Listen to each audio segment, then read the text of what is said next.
আসসালামু আলাইকুম। আল্লাহুম্মা সল্লি সাল্লিম আলা নাবিয়ানা মুহাম্মদ।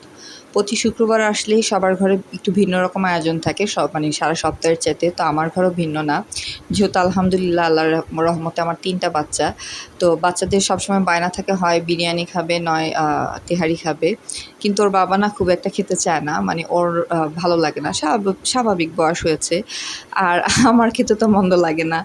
এখন মাঝে, মাঝে আমারও ইচ্ছে করে না। তারপরেও করতে হয় যেহেতু বাচ্চাদের আবদার। কখনো, কখনো মনে হয় যে এই বাচ্চাগুলা একসময় বড় হয়ে যাবে, ওদের বিয়ে হয়ে যাবে, ওদের নিজস্ব একটা সংসার তৈরি হবে, তখন আমার ঘরটা একদম ফাঁকা হয়ে যাবে।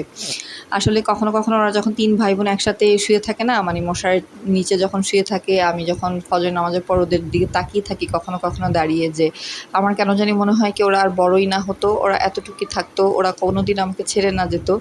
অথচ আমার আম্মার ঘরে আমরা ৪ ভাই-বোন ছিলাম। আমার আম্মা মাঝে, মাঝে কাজের প্রেশারে এত বেশি বিরক্ত হয়ে যেত, বলতো যে কবে যে আমার ঘরটা খালি হবে, কবে যে আমি একটু শান্তি পাবো। যেহেতু আমরা ৪ ভাই-বোন ছিলাম, ঘুরে ফিরে কাজের প্রেশারটা একটু বেশি ছিল। তো এখন আমার আম্মার ঘর একদমই খালি। আ কোনো ভাই-বোনদেরই সময় হয় না যাওয়ার। একটা ভাই নিয়ে আছে। আর বোনেরা তো যে যার সংসারে ব্যস্ত। তো যখন আম্মা মাঝে, মাঝে বলে আমার ঘরে মানুষ নাই, আমি একা, তখন আমি প্রায়ই বলি যে, ভালোই তো হইছে। আপনি তো সবসময় বলতেন যে আল্লাহ পাক কবে আমার ঘরটা খালি করব। তো আলহামদুলিল্লাহ বলেন আল্লাহ পাক তো এখন আপনার ঘরটা খালিই করছে। এখন তো আপনার রিল্যাক্স। কিন্তু সে বলেন না আমার এই জীবনটা চাই না, আমার আগের জীবনটাই ভালো ছিল। তো ওই উপলব্ধি থেকেই না আমার কেন জানি মনে হয় কি যে আমার বাচ্চাগুলো আর বড়ই না হতো, এতটুকুই থাকতো, আমাকে ছেড়ে না যেত। ওরা চারপাশ থেকে যেমন কিছুক্ষণ পর, পর এসে আম্মা, আম্মা, আম্মু এটা করো, এটা করো। যদিও মাঝে, মাঝে বিরক্ত হয়ে যায়, তারপরে বিরক্তের মধ্যেও শান্তি আছে। কোনো এক সময় ওদের বিয়ে হয়ে যাবে, নিজের সংসার হবে, নিজের বাচ্চা-কাচ্চা হবে। প্রকৃতির নিয়ম এটা।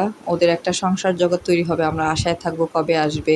তখন হয়তোবা আমরা স্বামী-স্ত্রী বুড়া হয়ে যাবো। এরকম রান্নার আয়োজন করে হবে না যে আজকে এটা, এখন ওটা, সন্ধ্যায় এটা করো। কিন্তু ওরা যখন ফাঁকে, ফাঁকে আসবে তখন হয়তোবা রান্নার আমেজটা থাকবে। আসলে প্রকৃতির নিয়মের বাইরে আমরা কেউই না। সবকিছু একসময় ক্ষমতা ছেড়ে দিতে হয়। এখন আমার সংসারে ওরা, একসময় ওদের সংসারে আমি মেহমান হয়ে যাবো। আমার সংসারেও মেয়েরা মেহমান হয়ে যাবে। তারপরও অনেক বেশি দোয়া রইলো যে আল্লাহ পাক সবাইকে সংসারমুখী করুক, সবাইকে সংসারে বারাকা দিক। আসসালামু আলাইকুম।